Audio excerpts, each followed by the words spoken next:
reviewing, and then we've provided you guys with Anthony and them and his team with a list of our initial findings. Now, how we normally do this is we try and seek clarity before we put out a report. So that for us was like the first draft of the review.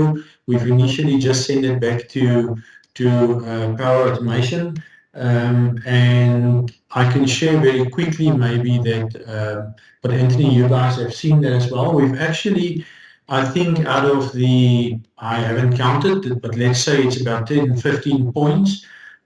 We have probably about 2/3 of those where we asked for more information. So that's the first, let's call it highlight. We received that information yesterday. So the guys are busy going through it. My guys just was committed yesterday and today on a site where they're doing a commissioning. So he will tomorrow and over the weekend review that, and by Monday we will have a second draft of the review. There was, however, about I think 4 points or 5 points where we disagreed with something in the design. I think for now, they are probably the ones that we are more concerned and where we need to specifically understand the thinking behind the design and so forth, to understand why specific decisions or components were chosen. The ones where we don't have enough information or we're seeking more information, of course, is just a clarification one. So if you want me, without going into too much detail, I can maybe share my screen and just very quickly, just in 2 minutes, go through that, let's call it draft report. Yeah, no, please do that. Let me just stop sharing my screen. Okay, I'll take it over. So Anthony, you need to also come in. Please feel free. And as I say, this was just the initial documents as we started going through. So what we do is we have a standard list of what we're reviewing. So we look at the panels, we look at the mounting structures. You'll see it on the left-hand side, the DC combiners, the inverters, the AC, and the earthing, and then general. So you'll see green is where we already agree and say everything is fine. Yellow is where we seek more information, and then red is where we differ. And differing does not mean per se that it's wrong. It means literally what I've said. It means our opinion is different than yours. We need to discuss that and make sure why you have done it, and is it just an alternative but also acceptable under the conditions that you're explaining, or do you have to change something in your design? So very briefly on the solar panels, we saw that there's no shading. The rest of it is more information, and so it goes down up to the point of the inverters. And it's not on the inverters per se that we have a problem, but we picked up that these inverters, the breakers that were specified, is 63 amps, whereas in our view the current is closer to 80 amps. So the breakers seem to be undersized, and of course if you upsize the breakers a little bit, you'll have to do the same on the cables. So we're seeking more information there on why the breakers were sized at 63 amps, and then with that, so we can either discuss it here, or if you want to, I'll just run through it and then Anthony will supply us with that information. So on the new set of drawings that you received yesterday, I know it's short notice, I did apologize, sorry for that. But we have updated the breakers and the cable on the new set of drawings. Okay. To what, if I might ask, to what? 80 amps. Sorry? 80 amp. 80 amp breaker with 25 loop cable. Okay, all right. Because I wanted to say that if you go up to 100 amps, you have to go for 35. Okay, but then this one will be cleared, then we will be fine with that one. Then on the AC cabling itself is related. There was places where there was 16 millimeter, and we said, but that should be addressed. It sounds like you have addressed that already. It's very good. Then on the earthing, we couldn't find any indication of the bonding and the stuff in terms of the earthing. I don't know whether you've sent that to us in information you sent yesterday. Yes, we have. We've indicated on the drawings as well the earthing points on our new set of drawings. Okay, then it's 100%. Then there was just a concern about power sockets and the earth leakages, but I don't know whether it is applicable. You must probably address that in your response as well. When I wanted to discuss it with you, it's a dedicated outlet, so we didn't put a earth leakage onto it because it's a dedicated plug. It's actually just for servicing. If our guys get to site and they need to plug the laptop into site, so it's not an outlet that's going to be used for anything. It's just a service outlet. Okay. I'll take that feedback back. I hope you've indicated like that as well. I'll take that back to our guys. Then it should be fine. But let my engineer also confirm that. But yeah, that could then be okay on that one. Then the others were around the central disconnect. And so the whole double disconnect thing there, it didn't look right for us, but we need to just get more information from your side again on that. So I mean, I was waiting for we were waiting for feedback from Chwane, right, on our submission to them. So I know at the City of Cape Town, any plant bigger than 100 kilowatt requires the additional zero relay or the additional relay with the double disconnect. But it's not a requirement in most of the other parts of the country. Okay. Sorry, go ahead. So we submitted our submission to Chwane. We haven't heard anything back from them yet. So we just we're trying to see what's happening still. Okay. So Anthony, from our side, anything that makes the system better, even if it doesn't apply to our area, we rather have it in. But that's the thing. I don't know if it makes it better. You have to What do it it actually- intended though, right? Yeah. Yeah. Sorry. We go over and above the regulations. It's only the City of Cape Town that required the greater than 100 kVA that you needed the additional disconnect. And what is that piece of equipment that they're required to install so that you receive signals? That's that one. No, it's not. It's not the DNP3. It's an additional zero relay that's required with an additional 2 contactors. Yeah, it's a motorized breaker basically that you have to put in with a grid monitoring relay. Yes. In the Chwane documentation, it wasn't in there. Okay, all right. So it wasn't a requirement on the Chwane side. So I know if I was doing this in the City of Cape Town, I would have to put it in. Okay, we can double check on our side again. We normally put it in anything above 30. You might be right that City of Tshwane don't require that. I think if they can give it to us in writing, or we will go double check. I'll ask my guys to go double check as well that it is really required, and then we can just sort of resolve that one. Please, and the SCADA communication, because it's also only required at the city as well. Okay. City of Cape Town. Okay. All right. I'll ask my guys specifically to go back and confirm whether it's applicable in his view to Tshwane, and then if you get anything from Tshwane that also says it's not required, then I think of course that will resolve it. So that is in a nutshell, Anesh, where we are. At this point, as I say, we received the rest of the information. We'll go through it by Monday. We will have a Ref 2 on this one, and then hopefully the reds will disappear, and we will have more comments on the yellows. Yeah. So Peter, thanks for your feedback. The thing is, okay, so we appointed you to make sure the system is safe and meets, our requirements in terms of insurance. So now that first point where you calculated 79 amps, right? And current power is putting an 80 amp breaker. Is that acceptable? Because normally in our system we put a little bit of fat, so with 80 amps we put a 100 amp breaker normally in our systems. Yeah. So It's technically acceptable. You need to decide whether you want to have that bit of a safety margin.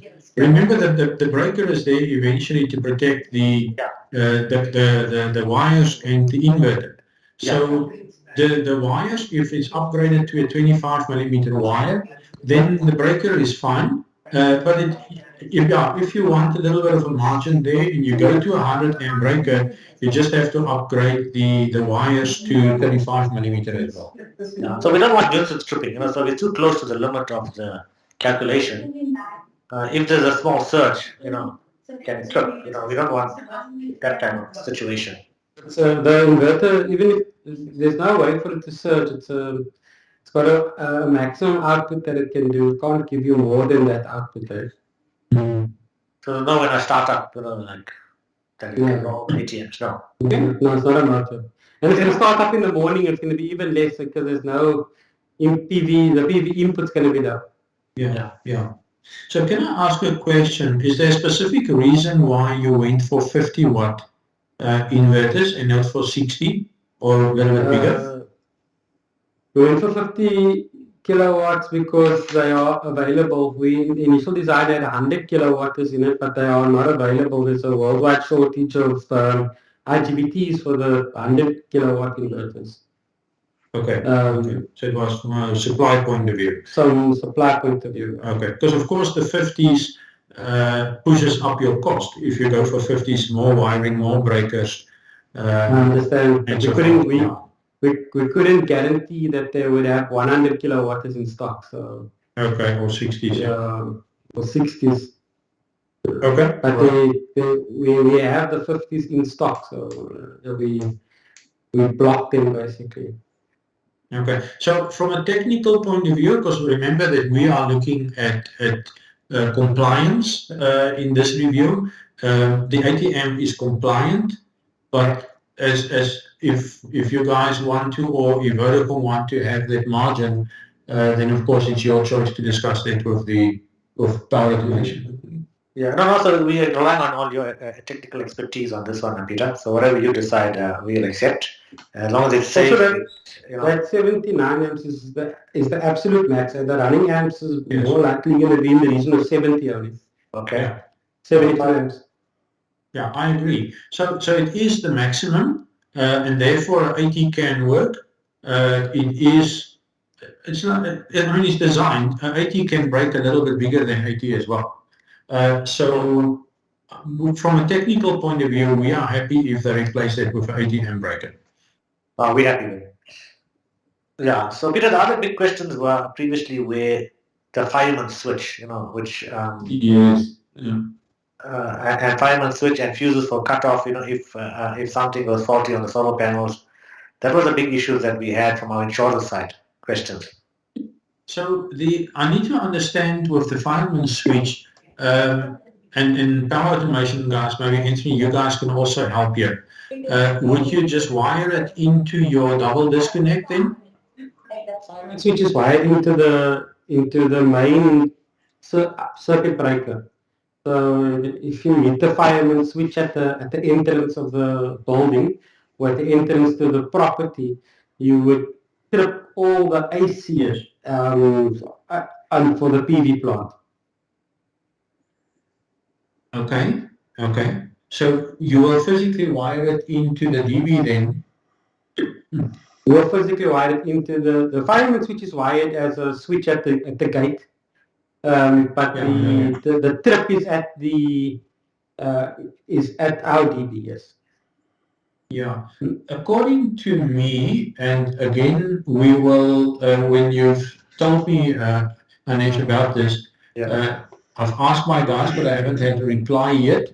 I'm of the opinion that it's not a requirement per se for this, but I will double check. I'll come back to you guys. And again, maybe the guys from Power Automation can also have an opinion here.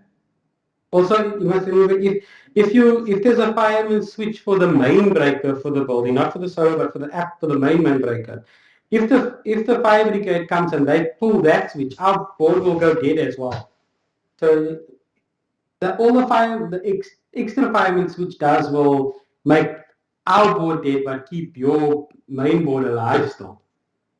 Anthony, sorry, and I'm coming in here and I'm very aware that I'm not a technical person. Is the issue not on the DC isolation side to make sure that there's no DC current running across the roof, etc. if you've got firemen working there? I'm asking this from a real layman's perspective. Is it like if there's a breaker, etc. on the AC side, is that gonna immediately make sure that the DC side goes down? That was a point that we raised specifically to speak with Peter about, was his view on that DC disconnect or isolation. Sorry. Yeah, that's also my understanding. So I agree with you. It's more about the DC. Whether it is a requirement is the question, but if your insurance says they want it, then you might have to install it. Yeah, so I mean, the insurance clause is very unspecific. So Vodacom were asking sort of what your view was, I think, is the... Okay. I'll have to come back to you on that one specifically if you don't mind. Yeah, okay, then thanks, Peter. Yeah. Also, if it is required, let's say you come back and you say it is required, right? We would also need a specific location of where you would like it. Well, you know, we will probably be guided then by whoever makes the requirement. If it's a city bylaw requirement, for instance, then I'm pretty sure they would be specific on where it has to be. So I'll just ask my engineer to double check that for me and give me not a yes or a no. I want an explanation on why or no. On why yes or why no, and then I'll ask him for the location specifically. And also what it has to break.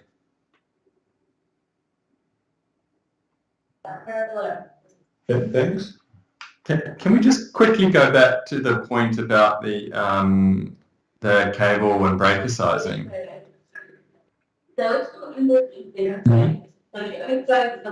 Can you just bring up what you have the maximum output current as? It's 79.8 in this document. So I think the reason is that we were just looking at the spec sheet for the inverters, and if we look at it, the spec sheet says the max output current is 60.8 on the spec sheet for the Huawei 50 kTL. So part of the question is just we want to make sure that we've got the right spec sheet as well. Yeah, are we talking about the same? Yeah, otherwise we might not be talking about the same thing, and this is from a broad reach perspective on our side, obviously, to understand. You've got the right spec sheet, Adam, definitely. Let me just check. It might be that the calculation's been done at a different voltage to the inverter output. So the 60 is probably based on like a 240 volt output. I can send you the calculation from our guys. Okay, no, that's good. Yeah. Yeah, I'll send that. Thank you, Peter. Okay. Yeah, any other points maybe? Just give me a second. I just want to have a look at something here. Sorry, Peter. I just want to see if there's anything else we need to discuss with you. It was really design and comments. And then the DC disconnect switch was what we wanted to discuss. The cables will go with it, so that's not an issue. Yeah.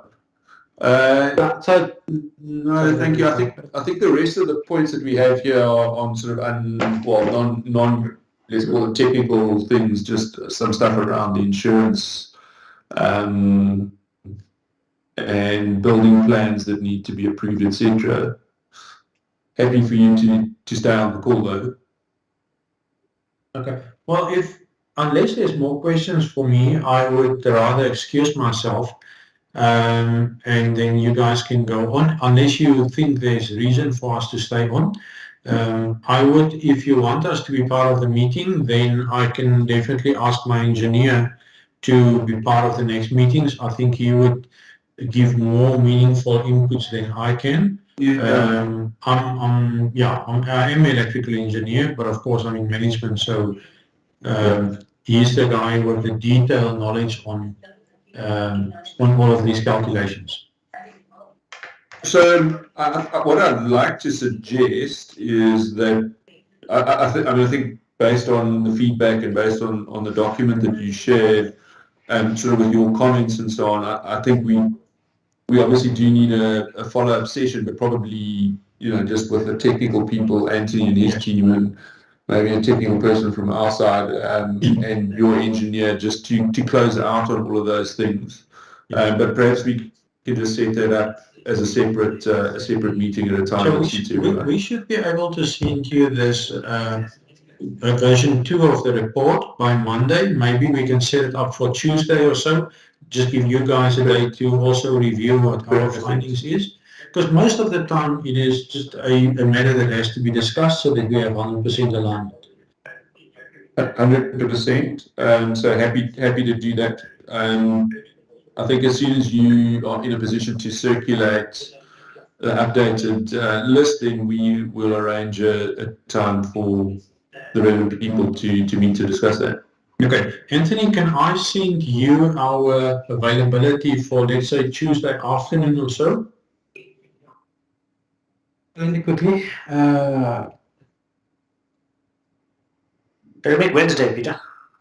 Okay. Let's make it Wednesday, Anthony. Yeah.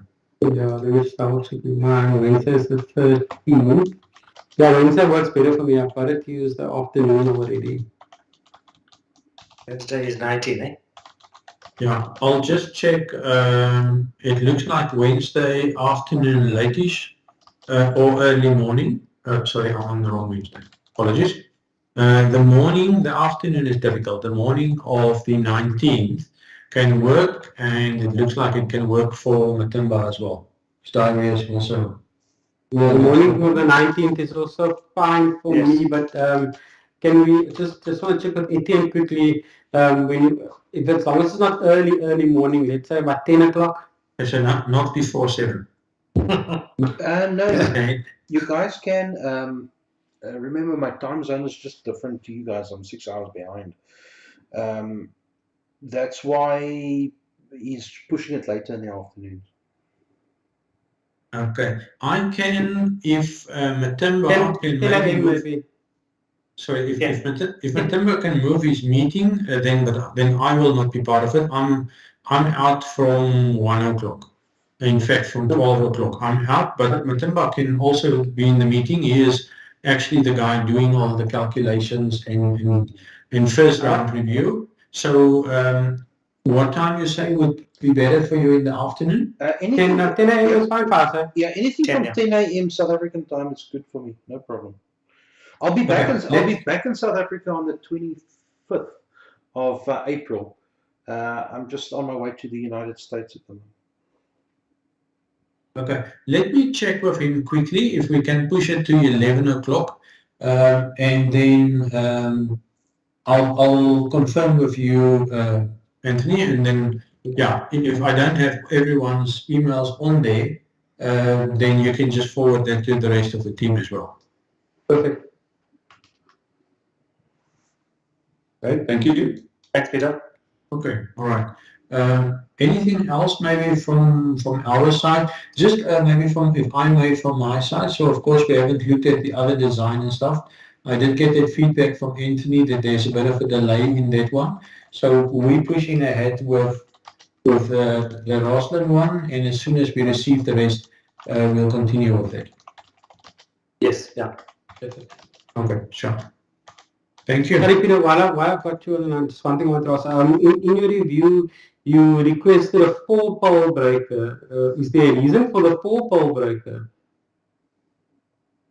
I'll have to confirm that the reason for that with this guy, and apologies again for that. I don't know exactly why he asked for a fault pole.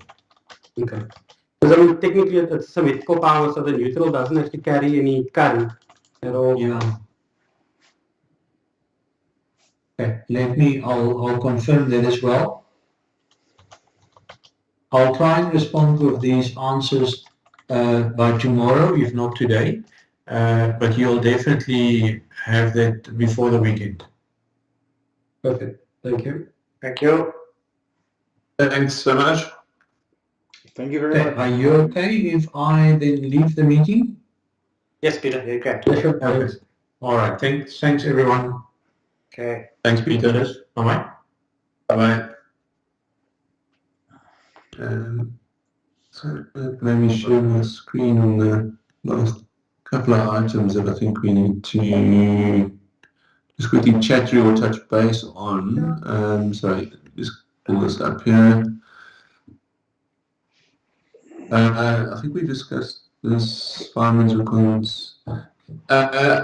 Anish, maybe this is more a question for Neil. Yeah. And it was just a follow-up on this clause, the clause that we wanted to put into the PPA. I mean, from our side, that clause is agreed, etc. I think we were just waiting for someone on your side, your legal department, to actually issue that through DocuSign. Yeah, I think he said they were quite busy, but I'm sure he's on it. Yeah. So I don't think there's any issue. We're literally just waiting for that to come through so that we can sign from our side. Okay.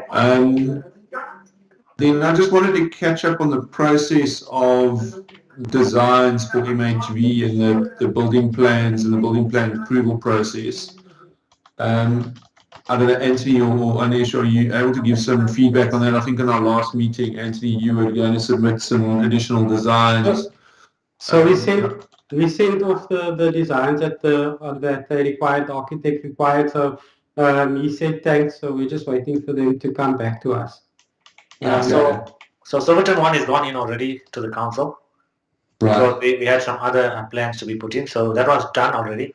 He's busy with Roslyn 1 now. Okay. And we'll send it in. So it's going to go in automatically, Okay. Great. Thanks so much. And then on the NOSA vetting, we Yes. had our review on Friday. The request, we had our review on Friday.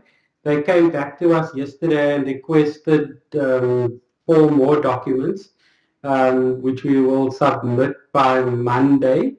They will review it next week and they'll come back to us again. Okay. Thanks, Anthony. Again, if this is not a relevant item, just tell us, but I had a note that you guys needed to do some ramming tests at Roslyn just to see what civils, if any would be required at that site, just checking whether that's... We do, but I think we need our NOSA approval and we're done before we can actually go into site. So before you go on pushing, site. Yeah. Yeah, that's what we are Okay. pushing for it. No problem. Then just from our side, sorry, we have been trying to get out of our insurers, and I don't know why it's been so difficult, but so we've got the quotes for increasing our public liability insurance up to 20 million. They're getting themselves in a knot about increasing it above 20 million because they say they have to go back to their reinsurers to find out, what the rates, etc. for that would be. So apologies, it is taking a little bit of time. We did follow up with them, and I think Chantal exchanged some mails with Neil earlier in the week. We're pushing on that to try and get that update. The letter for the extension date for the fulfillment of the CPs, I actually did send that to Neil, and Neil signed that, so that was done. And then just follow up with Chwani on the municipal, on the SSEG applications. Yeah, we haven't heard anything back. We have sort of followed up. Stand in front of them. We follow up every week.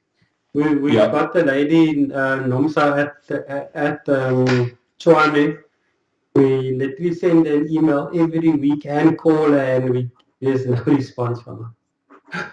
Yeah, I think Jock was just saying that depending on how long it takes, we may actually need to send somebody to go and visit them. But I mean, my experience with these applications is if you get that sort of feedback, you literally have to stand in front of them. Okay.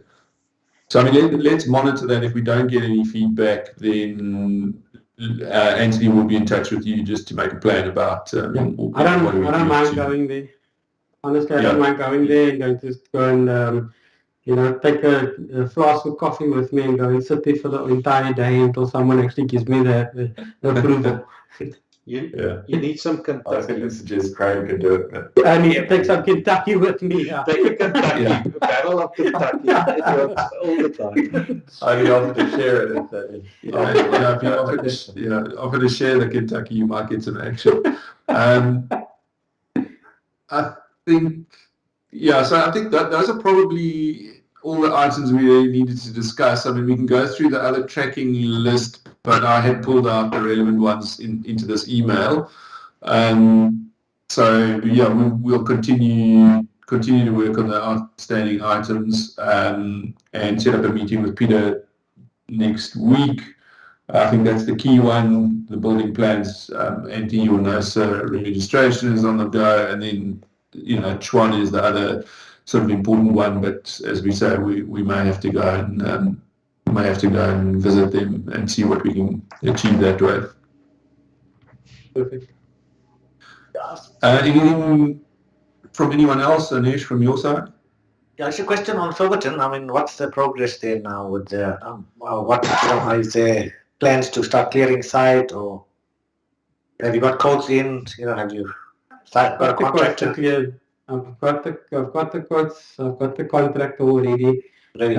We just have to finish up between myself and Jock our contract. So yeah. Okay. But before we start clearing, you're just talking about clearing bushes and trees, etc. Bushes, trees, rocks, leveling. Okay. And we don't need any approvals, etc. before we start. No vetting doesn't need to be done. And you'll know vetting. That's a vetting report. Yeah, it's health and safety. Yes. So you will need to get that done, then you can get on site there. Correct. Yeah. Okay. Martin, I have it on Martin's list to get the contract done for you, but I will. Anish, from our side, I sent you an email with regards to two items: the sleeving at Roslyn and the lightning the surge study, the lighting study. I don't know if you've got that. Yeah. So on the sleeve, you can only use one sleeve in the electrical manhole. So we need to keep one spare. Okay. If you can try and fit whatever you need to into that one sleeve. I think I will fit the one into I think I'll fit it into one sleeve. It's not a problem. Yeah. It's only half the plant, so yeah. So that's electrical manhole. The other one I think is not an electrical manhole. I couldn't find it. It starts with a D. So normally D is diesel or all electrical manhole starts with electric. Yeah. But if I look on the drawing it links up to an electrical manhole. Yeah, we got some just for drainage, so water drainage. Okay. So some manhole is linked to a stormwater manhole, but it's just for drainage of so when water flows in the manhole, it drains out. Okay. I'm gonna double check now. But if it does start with elect, that means not electrical manhole. Okay, not a problem. I know that the one is definitely electrical. It's the one that's coming from the field. So I can use that one, eh? One sleeve from there you can use it. One sleeve from it, yeah. No problem. Yeah, it's only half the plant, so I don't think it's that big a cable coming in anyway. I think it's a 2x185, which is not huge. Okay. Then lighting and protection, we've done recently a survey of the site and fixed up whatever, if there was issues. I'll look for that report. Yeah, it could be great because I can submit that to Peter as well so that you can just have a look and check that our lighting protection is adequate for him. So we've got a ring around the building and a ring around that substation, that tower. Yeah. And that's all linked to the chiller plant yard. So it's got a big lighting protection system there. Okay, awesome. So if you can send me that and let's have a look. Okay. Nothing else, Adam, from our side. Great, thank you. Doc, anything on your side? Nothing. I think those technical points we just discussed, but if If you've updated the drawings, Anthony, when you send them back to Peter, can you just make sure that it's in the Dropbox. It's in the Dropbox that I shared with you already. You'll see there's another. There's a folder called Rev1. That's the updated drawings. Okay. I shared it with Craig as well. So he's also got access to the Dropbox. Okay, cool. Anesh, just coming back to that discussion about the sizing of the breaker and the cables. Yeah. While we've been sitting here, I've done sort of my own back of the envelope calculations. Yes. Effectively, how they've come up with the size of that breaker, I think, and let's wait to see the calculations, is that they've said if the grid goes out of spec by 10%, so you drop 20 volts, give or take 20 volts, Yeah. you're going to get to, in like a worst case scenario, that it drops 20 volts in the middle of the day when you've got peak production on your inverter. Yes. You could get to 80 volts. So that's already allowing like a margin effectively on the breaker. When you were talking about the margin earlier, is that sort of thing you're talking about, or are you talking about? So we talk like worst case scenarios. So normally we've got a lot of compressors and a lot of equipment that ramps up quite quickly. Yeah. So that's Sure. in our side. But I mean, if in your side this doesn't happen like that, then you don't need the margin. No. So what I'm saying is like standard will be like somewhere in the 60 amp range. So Yes. if the grid, so the way the inverter works is it follows the voltage of the grid. Yes. The grid code requires that the grid voltage stays within a certain range. Yes. If it goes out of that range, lots of stuff in your plant is going to trip anyway. And my question is effectively how you calculate that margin. Effectively when they're saying 80 amps. 80 amps already takes into account a margin. It's just whether that margin is sufficient. Because I think by the time you get to 80 amps, you're already going to be outside the grid code specification. Yeah, no, we have to do your calculation. So on our side, if the grid goes out of spec, then we got generators that start up, and take our site load. Yeah, sure, right. Yeah, of course. Yeah. That's a good point. Yeah. Okay. Anyway, so by that time, the inverters would have tripped anyway. Yes. So I think that actually, would it be possible for you to send the voltage at which the generators kick in? Yes. Because I think that actually drives the calculation that we're talking about here. Because at that point, the voltage, because they're grid tied, they're going to kick off the inverters anyway. So that's what we should actually use for that calculation, in my opinion. Okay, I'll discuss it. Yeah, we have like a setting. Yeah. Okay, cool. When the gen starts. Yeah. Thanks, everyone. Thanks. Thank you very much. Thanks, everyone. I'll arrange another session for sort of 2 weeks' time. We'll obviously have a meeting with Peter in the meantime. Okay. All right. Thank you. Thank you. Cool. Thanks. Thanks. Bye-bye. Bye-bye. Bye.